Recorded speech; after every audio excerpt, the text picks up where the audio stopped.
My buddy just fought this last Friday night for LFA, and he ended up breaking his arm. He was better than this kid everywhere, and the kick happened, broke his arm, and man, he was rear naked choking with that broken arm for all he could, but it's in two pieces right now in a cast, and it's just fighting hurts. Ricky Furar.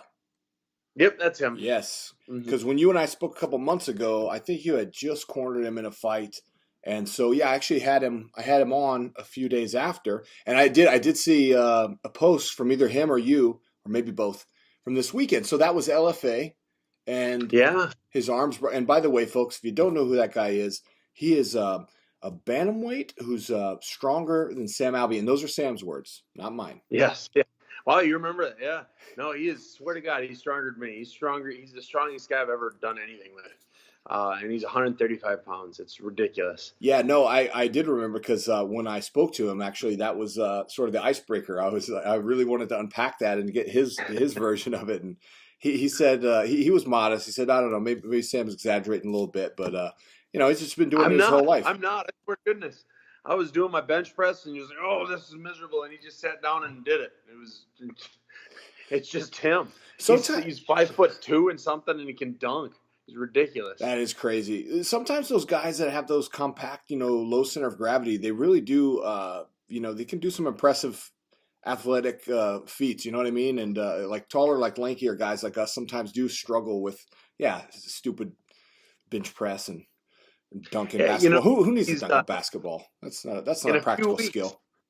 In a few weeks, he's supposed to be going through his final physical to become a policeman. Mm-hmm. And it was the first thing he says, "Oh, man, my test." I said, "Well, you can do your." He started adding up. Oh, he's right here. He can do 25 push-ups with one arm. So he said, I don't think that'll be the problem. It's the aiming part. Because it's the firearms thing. He said that's kind of be where the problem is. He said, "Hey, you do it like in police movies, where you got the flashlight." There we go. See, we're right back to leaning on movies for skills and tactics. Is it? You said Ricky? He's at your house? He's right there. Yeah. Tell him to get on with camera. Chocolate all over his face. Get your ass over here with your chocolate and your. It's still there. What's up, buddy? How you doing? How's the arm? Oh, it's good. Oh, it doesn't look good. Dang, man, you are a freaking tough SOB. What happened? You should see the other. Yeah, right? He's fine. Both his arms work great. Well, congratulations. I know that you were working on the police academy, and I saw something you had posted recently, some type of graduation or something like this. Didn't you finish? Yeah, Civilians Academy, yeah. Okay. And then you had a cage fight right after that for LFA? No, I had Bellator, and then I had LFA. Okay. Yeah, man. And so what happened? You were blocking the kick, or? No, I went in for a punch, and when I punched, my actual hand, it was broke, and I was like, crap. So then it pushed everything out of alignment. Then I blocked the kick, and then it messed up or snapped my forearm. Then I went to choke him, and then I cracked my wrist. So I broke it in 3 spots. He broke his arm choking a guy. You might be the meanest SOB I will talk to all day. Jesus Christ. Well, good to see you, buddy, and I hope you heal up soon. And congratulations, man, on your career choices, man. I know you got a lot going on. You're a busy guy. Yeah, I have fun usually. Yeah. Shit, man. Well, feel free to join us, man, or finish your chocolate or whatever. We're just recapping the fights here, UFC 238. All right. Now. All right, Sam. So a couple more. I mean, this card is super stacked. There's a ton of fights on the whole card. So we don't necessarily have to go through all of them, but there are a few that sort of stick out in my mind I wanted to touch on. The very first fight of the night, I don't know if you got a chance to see it because it was at like 3 p.m. I didn't. I only saw the main card last night. Okay, so Joanne Calderwood fought Caitlin Chukagian in what is most likely going to be the next. Ah, shit! There goes the microphone again. That's a good last name, Chukagian. It's a whole good Caitlin Chukagian. Yeah, right. Yeah, that's a good name. So I'm thinking her parents were onto something. I'm thinking that's going to be. I'm thinking that's going to be the next gal to face Valentina, and I'll tell you this: a lot of people thought Joanne Calderwood won. When they went to the judges' scorecards, I said, I I would not be upset with this fight going either way. But one judge had it 30-27, which I thought was completely crazy. 30-27 for Caitlin. A lot of people thought JoJo won, but I'll tell you this. Neither one of those girls looked like they were ready for Valentina, especially after what she did to Jessica Eye. Lord have mercy. Found the wrestler in the first. I was screaming at the TV. Sorry to go back to that. No, please do. When that Kimura was put on, I was just tap. I was sure I was going to see another Frank Mir Nogueira kind of submission or kind of break at the end of the first round. Oh, yes. Again, another moment where I was frustrated because I have money on the line, and Joe Rogan is like, "Oh, that's it. She's got it. She's got a tap." And I was like, "There's fucking 10 Joe Rogan. There's fucking 10 seconds left, Joe Rogan. Nobody's gonna tap with 10 seconds left. What the hell are you talking about?" So yeah, man, you're right though. That was gnarly. God, that was gnarly. And yeah, of all things, she comes right out and just almost to set a precedent, just like to prove a point. Like, hey, you know what? You think you're gonna wrestle? Because Jessica's been working with Gray Maynard like furiously throughout this entire camp. And he is a hell of a teacher, man. He's a hell of a wrestler, obviously, but he's a hell of a coach. And man, it's it's one of those things, man. And y'all have probably both experienced this, where you get in there and you have an off night, and you just really never got going. And that's what happened to Jessica. She never absolutely found any success with any strategy, and it was just over with before you know it. Yeah, that's rough. I've had it once or twice. When I was on The Ultimate Fighter, that was probably the most notable one. Against who? Joey Rivera, the one I lost, the first fight I lost on the show. I was tired from a weight cut. I was tired from this and that, and I just never got going. Did y'all watch the fights together? Did you get a chance to enjoy some fights, Ricky? Yeah, we were sitting across from each other. So come out here and watch this. Yeah, where'd y'all go? I was sitting in my living room. Okay. Mm-hmm. Doing the old ESPN Plus thing, yeah? Oh, yep, or something like that. Okay. I just wondered, man, because like since they've come out with ESPN Plus exclusive pay-per-views, I've wondered how that's affected like the bars, because you have to actually you gotta have a smart TV if you're gonna watch it on the TV because it's through an app. But you will need to watch it on that or a TV screen. But everyone's got a smart TV now. Most people do. I guess I'm wondering because I know, God, what's that one bar that you and Tom did some stand-up comedy at? Is that the dog? Could you let the dog? Is that, sorry. Is that a Twin Peaks? No, that's not Twin Peaks. That was like a Tell to Kill. There you go. They show UFC fights. I thought maybe guys. We go there. They support. There's the local Tilt to Kill here in Temecula, and they support us a lot. They do a lot with the fighters in our gym. Yeah. I went there with Tom, and actually Tom supported me that time with beers, so that was good. And I saw one of so switching gears real quick though. Speaking of Temecula, I ran into Joe Daddy last week because we have an organization in Las Vegas, not Fury Fighting, it's a Final Fight Championship, FFC. Right. Joe's doing. Yeah, he's been telling me about it. Yeah, Joe's doing commentary on there with Frank Mir, and it's pretty cool, man. Y'all thought about getting anybody on one of those cards? Yeah, we're always looking. We've always got a fresh roster of guys looking to get in the next fight. So we've been talking with Joe, and we'll give you our best. I promise. Dude, that's awesome, man. It's I'll just give them a quick little plug, man. Like that's an excellent opportunity for up and coming pros.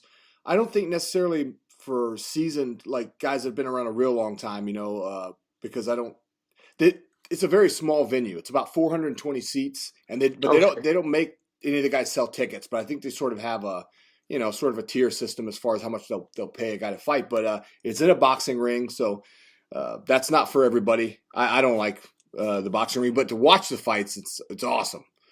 I was gonna say I prefer watching in a boxing ring. Yeah. Fighting, I like the cage, but yeah, the visibility is way better in a boxing ring. Yeah. A lot of great fights, excellent production. So I've been going out there to those, and I'll be going. Look forward to going to them in the future. Have you ever fought an MMA fight inside a boxing ring? Yeah, I had 4 or 5 of them when I was the MFC champ up in Canada. Yeah. How'd you like? Well, I mean, you're a striker primarily. I mean, that's how you started, right? Yeah, but it's an advantage for the grappler because you can't use the cage to scrape anyone off. You just get those hands under the butt and lift them. So, but no, I liked it. I did. I love the fans. I love the promotion more than I like the ring. But it was very well done. What about you, Ricky? You're fighting a boxing ring for MMA fight? Yeah, I've fought in a few. I've done it in Chicago. Before it was MMA, it was just pretty much ironclad or whatever you want to call that. It's pretty much a bunch of kids and a bunch of adults who are like, all right, we're going to have fights on the weekend. Then they had someone like me fighting a big muscle-bound person. Everybody's like, what's wrong with this kid? I'm just like making money at a young age. I used to go to this bar about 10, 12 years ago, and they would have like every Wednesday night. I think the bar was called The Jungle, and it was Rumble in the Jungle. Oh. And when you walked in there, you could just cut the testosterone with a knife. It was just like, there's like 8 women in this whole place. It's packed. And the way it worked was like, people could just go up and talk to the MC and be like, hey, I want to call this guy out. And I was a car salesman. So I go in there with my fucking suit and tie and shit on, like, oh God, somebody's going to fucking call me out, man. I didn't know how to fight at that time. So luckily I didn't have to pull my switchblade on anybody. But I could sell you a hell of a car. Yeah, exactly. No, I could talk my way out of anything, but there you go. You're saying this aimed at new and upcoming pros? Is that what you're saying about the? Yes, FFC, and one of my colleagues is the PR guy. One of my former colleagues from MMA Latest, which Sam knows all too well. He had a show with Jordan on there. But this guy, he works for FFC now. He's the PR guy, and he hit me up and said, "Hey man, I know you're local to Las Vegas. Do you want to come out and put some coverage on these shows?" And I'm like, shit, yeah, if I can make it out there, I definitely want to go. And I was very impressed. I was very impressed because, as we all know, MMA productions and MMA organizations are not all created equal. And when I'm used to going to Bellator, LFA, UFC fights to provide coverage, not to say that I don't like to give the local ones love, but at the same time, I don't. So no, but it's a pain in the ass. Like I don't like to work for free, but no, FFC was awesome, and I think they televised that on CBS Sports, so that's some good visibility there too. Yeah, that'll be great. Yeah, we will definitely see Smilin Sam Corner and some guys there. Trevor Wells. I look forward to it. Yeah, and let me know next time you're in Las Vegas, buddy. Don't be a stranger. Absolutely. All right, I'm gonna pull one more fight out that I really, really enjoyed, that really impressed me. Again, it feels like there were a few title eliminator or possible number one contender matches. Donald Cerrone, Tony Ferguson might have been one of them, but we'll see how that sort of plays out if they rematch or whatever the case may be. Aljamain Sterling versus Pedro Munoz was phenomenal. I don't think I've ever seen Aljamain look so good. He was a little bit reckless, and I was concerned at times that he might get clipped with something, because Pedro is the kind of guy that will counter you and put you out. Just ask Cody Garbrandt about that one. Yeah. Even when he's hurt, he's one of those guys that when he gets hurt, he thrives, and kind of like an old prime, like Vanderlei Silva, it's like you just swatted a hornet's nest. But man, Aljamain just beat him to the punch every step of the way and just really outworked him and looked amazing. So I don't know. That to me seems like a number one contender match. Did y'all get a chance to see that one? No, last night I was down at a 16-year-old's birthday party down in San Diego. Woo! So I didn't get home until what? Dad life. Hashtag dad life. Card. There you go. Okay, fair enough. See, you're such a better man than I am every way. Earlier, Ricky, we were talking about trolls and how he engages all of them online, and he's like, but he plays the nice guy role about it. I'm like, me, I just call everybody a cunt and block them. I get so pissed. But Sam, if my wife drags me to a child's birthday party, I will find a way to sneak away and break my phone out and watch UFC. It never fails. Like, that's a priority. She knows this, but you're a good man. But it's funny because as soon as you said that you were partying down with a 16-year-old, I'm like, yep, dad life, man. Spring break has a new meaning when you have children, folks. We were in Colorado for spring break, and my wife and I were unloading the car, and the kids, we have 2 little ones, and they're driving us nuts because we're trying to unload the car, and they want to hang on your ankles. So I just put them in the damn living room at the cabin and put some Mickey Mouse on the TV. I come back in, and I shit you not, those little freaking munchkins are up on the table dancing to the Mickey Mouse song, and I'm like, I just had to take a moment to appreciate it. I'm like, I took a short video, and I published it online, and it said, spring break in your 30s. Well, wilding out on spring break takes on a new meaning. How can you hate that, though? That sounds like it's fun. My kids are right? the same way. Put them anywhere by themselves, they're gonna get on everything. And I will say this: Sam Alvey has a lot of good life hacks. He'll give you some good advice on child rearing, and one of those that he told me about playing video games and how do you multitask and watch your kids when you play video games. It's easy. You just give them a controller that's not plugged in. You don't think they're playing. But now I'm at a new phase, Sam. I need your advice on what happens because they get to an age when they start to realize, like, hey, wait a minute, this ain't working. They know that you pulled the wool over their eyes. And then what are you supposed to do? I guess you got to teach them how to play. You know what I do? They don't play I don't let them play anything. No tablets, no nothing. And if he starts wanting his own controllers, I'll stop playing. And so he learns to keep his mouth shut if he wants to at least watch. Oh, wow. Man, look at you. Sam Alvey ruling the household with an iron fist on this video games. Iron fist. Okay. Gauntlet. Yeah, dude. Yeah, we are so opposite in that way. Both of my children have their own iPads, but the redeeming quality of those things is that there are a lot of educational programs on there, which is good because they need to have a love of learning, and I think it's cool that they embrace a lot of things that teach them how to count and teach them culture. All right, y'all don't care. Yeah. Have you seen that Momo? No. That evil bird. Oh God. Yeah, I can't unsee it either. Oh, I know. Oh. I tried to find a video. I tried to find a video somewhere though, but I think YouTube pulled all those down. Yeah, I couldn't. I eventually found somebody who had saved it on their phone, and he was showing me, and it was terrifying.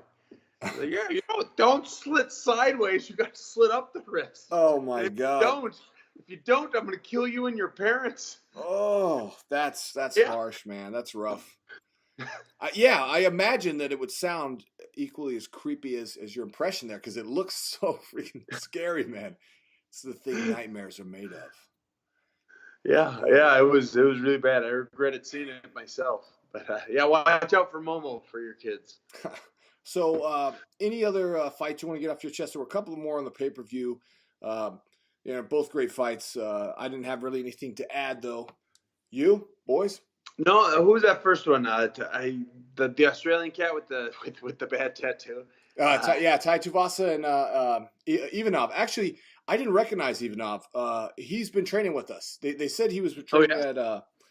He was in there week before last in practice. Oh, cool. And I thought I recognized that was him. a fun fight. Heavyweight fights that go 3 rounds, I usually don't like because they're usually no good after the first. But that was a fun fight. The whole fight was somebody could get knocked out, but it was kind of sloppy striking, but it was fun striking. So it was a fun fight. It was a good way to start off that pay-per-view for me. Surprisingly, it was, and you're right. Most of the time, those big boys don't put each other to sleep in the first round. It doesn't usually make for a good fight, except for the first, I think, Mark Hunt and Bigfoot Silva fight, which was a 5-rounder that went to a draw. That one was insane, man. That was crazy. Yeah, you'll get them every now and then. Stipe versus Ngannou, that was an exciting fight. But that was really just because at any moment Ngannou could connect, and everyone was just kind of waiting to see it. But yeah, this one it was a fun fight. I really enjoyed watching that one. So Ivanov, I seen him in the gym a few times, and I knew I recognized him, but I couldn't place his name, and I was he kind of looks like a fat Shogun. Next time you look at him, just think fat Shogun, and you're like, oh, it's totally him. That's his older brother. Oh my goodness! All right, boys, it looks like we've got plenty of day left in sunny California and fabulous Las Vegas. All right, I'm gonna go enjoy it with my kids. I've enjoyed talking cage fights with you fellas, though, Anything else you want to put out there in the universe, Smilin Sam or Ricky? What's your nickname, Ricky? Iron Monkey. Iron Monkey. Oh, that's of course. No, I've got nothing new. If anyone wants to hit me up, Instagram, Twitter, all that stuff, it's at Smilin Sam. And I love talking to people. Or you can go to the MMA Junkie Instagram page, find the photo of. I comment on all their stuff always. Find the picture of Donald Cerrone and Tony Ferguson in a loving embrace, and find Smilin Sam's comments on there and troll him because he loves that. All right, I'll get you back. Actually, you know what? I forgot. You're not getting off the hook that easy. Real quick, we do have something we got to talk about. It's called the AT&T Center, July 20th. You got a date, my man. You got a fist fight. Yeah. Clidson Abaru. I think that's how you say his name. Brazilian cat. And I'm excited. He's going to be down in San Antonio. Everyone says it's a beautiful city. Probably get some barbecue afterwards. And then a day after the fight, I've got a daddy-daughter dance I got to get back to. So it's going to be a busy, fun weekend. Beautiful. Well, I hope to see you there. San Antonio, I'm from Dallas, Texas originally, but San Antonio was my wife's first duty station. So that's where I built my first house. My son was born there. Yeah. I love San Antonio.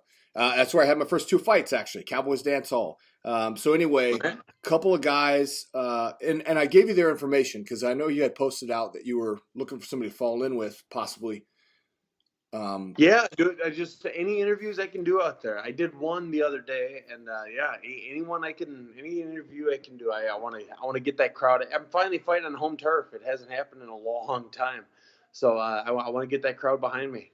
Oh well, yeah. There's that, but also to train. I thought you wanted to jump in to the gym too for a couple of days, right? Isn't that what? Didn't you say something about that? I don't remember. I get hit a lot. I try not to, but it happens. I might have. It sounds like something I could have said. Oh. Is he looking it up? He's looking it up. I'll just take your word for it. It kind of sounds familiar. Actually,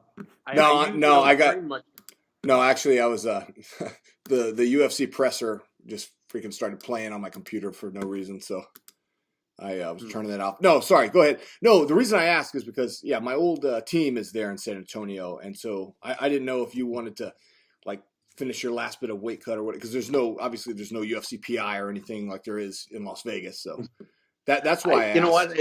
It's such I do almost nothing the week of my fight. I kind of just see the city.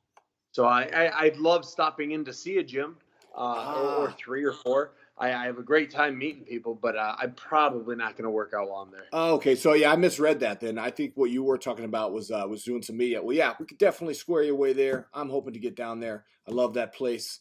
I'll give you any recommendations you need on barbecue. And you got to have some Mexican food. I mean, I know you live in California, but San Antonio is San Antonio. Right. You are. But San Antonio is also the place where Mexico won independence from Texas when they defeated us at the Alamo before we took it back. So it's like 58% Mexican, Hispanic. Cool. So I've been dubbed culture there. or deemed an honorary Mexican in all my fights in Mexico City. Canelo, I can see it. They chant it when I walk out. They chant Canelo. So I'm an honorary Mexican. I expect that arena to be rocking for me. All right, brother. Well, man, I'm excited for you. Can't wait. Can't wait for the next fight, and we'll be in touch, man. All right. Sounds like a plan, my friend. Ricky, get some rest, man. Good to see you, buddy. Thank you. All right. Y'all take care.